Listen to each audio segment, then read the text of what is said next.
I'm 74, and I never expected that budgeting for couples would become one of the biggest sources of stress in my 51-year marriage. My name is Margaret. I am 74 years old. I have been married to the same man, Harold, for 51 years. We raised 3 children. We paid off a house. We survived recessions, job losses, a daughter's wedding that cost more than our first car, and 2 rounds of Harold's health scares that I still don't like to think about for too long. And yet, one of the hardest things we ever went through, one of the things that came closest to splitting us apart, was budgeting. Not money itself, but simple spreadsheet.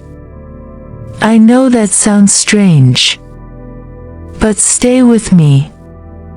Because if you are a mom, especially if you are the one managing the household finances, I think what I am about to share might save you years of quiet, unnecessary pain. When Harold and I got married in 1973, we had nothing. I mean that literally. We had a second-hand sofa, a borrowed pot, and about $80 between us. So we did what every sensible young couple did back then. We made a budget. Harold sat down with a piece of paper, no computers, obviously, and he wrote out all our income and all our expenses. Rent, groceries, gas, electric. He slid it across the table to me and said, "This is what we have. This is what we can spend." And I thought, wonderful. We are being responsible adults. We are going to be just fine. What I did not realize, what took me probably 15 years to understand, was that Harold and I had 2 completely different ideas about what that piece of paper meant. To Harold, the budget was a ceiling. You do not go above these numbers. Full stop. End of conversation. To me, the budget was more like a suggestion, a starting point, something you add just as life happens. Neither of us said this out loud. We just assumed the other person understood. And moms, if there is one thing I want you to hear today, it is this: assuming your partner sees money the same way you do is one of the most expensive mistakes you will ever make. Not just financially, emotionally. Because for years, every time I spent a little extra on something, the children's school supplies, a birthday gift for my mother, a slightly nicer cut of meat for Sunday dinner, Harold would get quiet. That particular kind of quiet that meant he was upset but was not going to say so directly. And I would feel guilty without fully understanding why. Because in my mind, I was being reasonable. I was taking care of the family. I was doing my job. But to Harold, every time I went over budget, I was breaking a promise.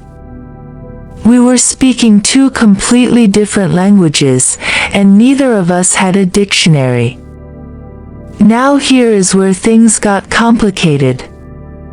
And I think this part is especially important for moms to hear. I was the one managing the house. Every single day. Harold went to work. He came home. He was a good man, a present father, a hard worker. I am not criticizing him. But the daily running of a home, that was my department. That meant I knew things Harold simply did not know. I knew that the children needed new shoes every 4 months because their feet grew so fast at that age. I knew that grocery prices went up every autumn without fail. I knew that our boiler made a certain sound in October that meant we would need a repair by December if we did not deal with it. I was living inside the budget every single day. Harold was looking at it once a week, on Sunday morning, with his coffee. Because I was the one in the middle of it all, buying the groceries, picking up the prescriptions, paying the school fees, scheduling the repairs, I made 100 small financial decisions every single week. Decisions that never made it onto Harold's spreadsheet. Decisions that nobody ever asked me about. Decisions I just made quietly, because that was my job, and I was good at it. A child was sick, so I bought extra medicine. The weather turned cold early, so I got the children's winter coats in September instead of waiting for the October sale. A neighbor was going through a rough time, and I brought food over, because that is what you do. You do not budget for kindness. You just do it. None of this was reckless. All of it was necessary. But none of it was on the budget. And Harold didn't see any of it, until the numbers didn't add up at the end of the month. This is what I now call the invisible labor problem. And I believe it is at the heart of why budgeting quietly destroys so many marriages, especially when one partner is doing more of the daily living. The budget only captures what the person who made it can see. And if that person is not the one running the household every day, they are going to miss a great deal. And when those things show up as overspending, the person who missed them does not see the context. They only see the number. The number looks wrong. And somebody gets blamed. In our house, that somebody was usually me. I do not say that with bitterness. Harold was working with the information he had. But I spent years, feeling like a failure at something I was actually doing heroically. I just was not getting credit for it. Not even from myself. The year our youngest started high school, things came to a head. Harold had been promoted at work. We had more money coming in than we had ever had before. And yet, somehow, we still seemed to be constantly short. Every month I would get to the last week and find myself quietly moving small amounts between accounts, trying to cover everything before Harold noticed the gap. Harold called a family budget meeting. He sat me down at the kitchen table with a printed spreadsheet, we had a computer by then, and he went through every single line item. He asked me to explain where the money was going. I sat there and felt something I can only describe as being interrogated. Like I was a child being asked to account for myself. Like all those years of managing everything, of keeping this household running, of being the one who knew where every dollar was going before it ever left the account, none of it counted. All that counted was the spreadsheet. And I was not matching the spreadsheet. I got up from that table, went to the bedroom, and did not come out for 2 hours. Harold did not understand why I was so upset. I could not explain it. Not then. That night, I remember it clearly, a Tuesday in November, the tree in the backyard had lost all its leaves. I sat down and started writing in my notebook. Not a letter to Harold. Just writing. trying to get the feelings outside of me so I could look at them clearly. What came out surprised me, because it was not really about money at all. It was about being seen. About whether the work I did every day, the invisible, constant, uncelebrated work of running a home and raising children, was real work. Whether it counted. Whether I counted. The budget had become a measuring stick. And by that measuring stick, I was always failing. Even when I was doing everything right. I want every mom listening to this to sit with that for a moment. Because I think many of you know exactly what I am describing.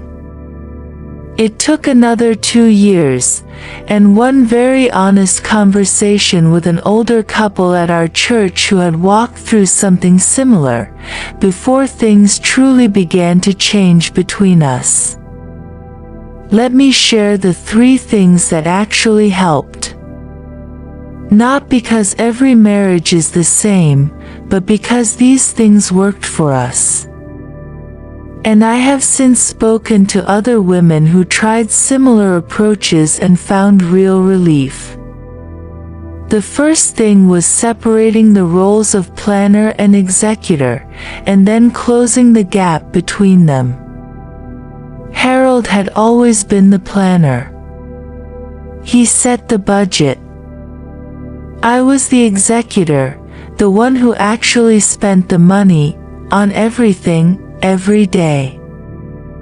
And the 2 of us never really talked to each other about what that looked like in practice. That was the problem. We changed it so that we made the plan together. Every month, we would sit down, not Harold presenting a finished spreadsheet to me, but both of us, with a blank piece of paper, and we would ask, what is life actually going to cost this month? Not in theory. In practice. In reality. That meant I had to teach Harold things he had never stopped to think about. The fact that autumn brings school fees and winter clothing. That children's social lives cost money, birthday gifts for their friends, school trips, sports equipment they outgrow in a season. That a home is a living thing that needs constant small repairs and replacements that never feel urgent until they suddenly are. Harold listened. And slowly, he began to understand that the gap between his spreadsheet and reality was not me being careless. It was the spreadsheet being incomplete. That was a turning point for both of us. The second thing was building in a buffer. We set aside a small amount every month. We started with $50, which felt significant at the time, that existed purely for the unexpected. The things that could not be predicted. We did not have to justify spending it. It was simply there for when life needed it. This sounds almost embarrassingly simple. It is simple. And yet it changed things profoundly. Because it meant that when something unexpected came up, and something always does, every single month without exception, I did not have to go to Harold and explain myself. I did not have to feel like a failure. I used the buffer. That was exactly what it was there for. If you are managing household finances right now, I cannot recommend this enough. Call it whatever you like, the life fund, the family cushion, the reality reserve. Build it in. Make it a fixed part of your plan. And use it without guilt, because that is its purpose. The third thing, and this one surprised us both, was talking about what money actually meant to each of us. Not practically. Emotionally. This happened because I finally told Harold, in plain words, what I had written in that notebook. That the way we handled the budget made me feel unseen. That every time I went over, I felt like a failure, even when I had done the right thing. That I needed him to trust my judgment in the home the way I trusted his judgment in his work. That I needed him to understand that what I did every day was real, and it was hard, and it deserved respect.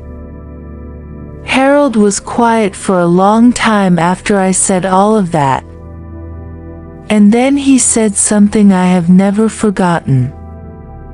He said, "I've been using the budget to feel safe. When the numbers are right, I feel like everything is okay.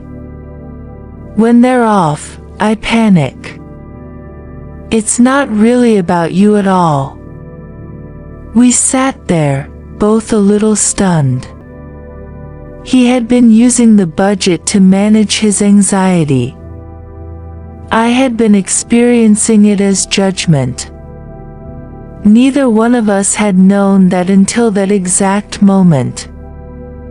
Moms, if your partner is rigid about money, it may not be about control. It may be about fear.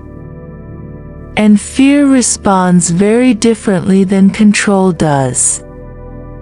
Fear needs reassurance. Control needs boundaries. Knowing which one you are actually dealing with changes everything about how you respond. If I could sit down with my 30-year-old self, a young mother with 3 children under 8, managing a home on a tight budget, feeling constantly behind and constantly guilty, I would say a few things.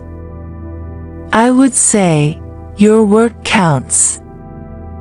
Every trip to the grocery store with a toddler on your hip and a list in your hand. Every time you stretched a meal to feed one more person.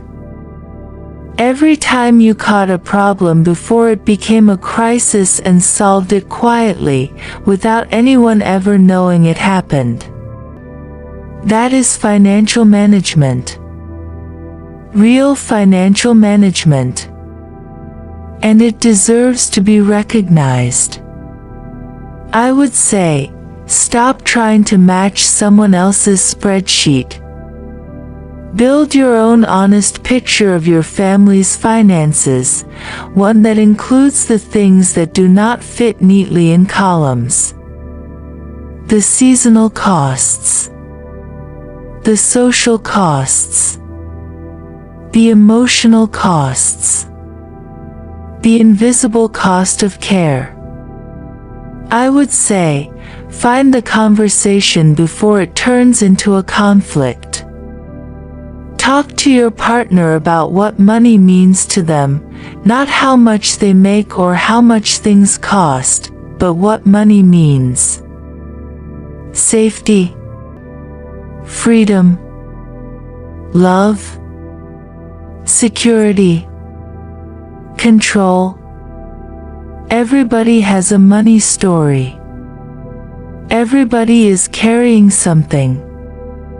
And if you do not know each other's stories, you will spend years arguing about something that is not actually the real issue. And I would say, be gentle with yourself when the numbers do not work out perfectly. A budget is a plan. Plans meet reality. Reality wins. That is not failure. That is simply life. The goal is not a perfect budget. The goal is a working partnership with the person you love, navigating an imperfect world together, without losing each other in the process. If your budget serves that goal, it is a good budget. If it is quietly tearing you apart, something needs to change, and very often, that something is not the numbers.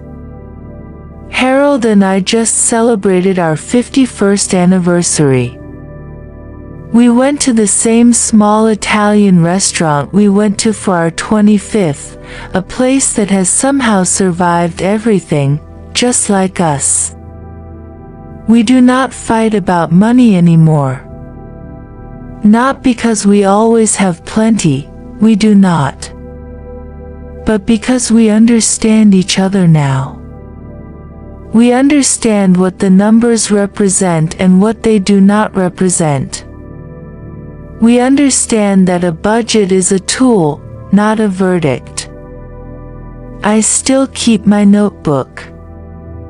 I still write things down. And sometimes Harold will come and sit beside me and ask what I am working on. And I will show him. And he will nod and say, "That makes sense." 3 words. That makes sense. And they feel like a small miracle every time.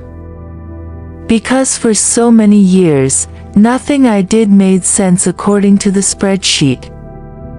It took us a long time to realize that the spreadsheet was what was incomplete, not me.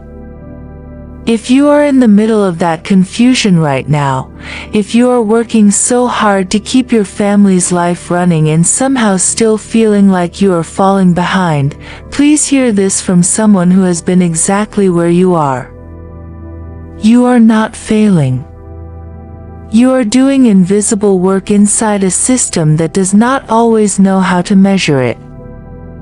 And you deserve a partner and a budget that actually sees what you do. That is all for today, moms. Thank you so much for sitting with me through this. If something in this story stayed with you, I would love to hear it in the comments. And if you know someone, a daughter, a friend, a neighbor, who is quietly struggling with this same thing, please pass this along to her. Sometimes we just need to know we are not alone in it. Take good care of yourselves. And I will see you next time.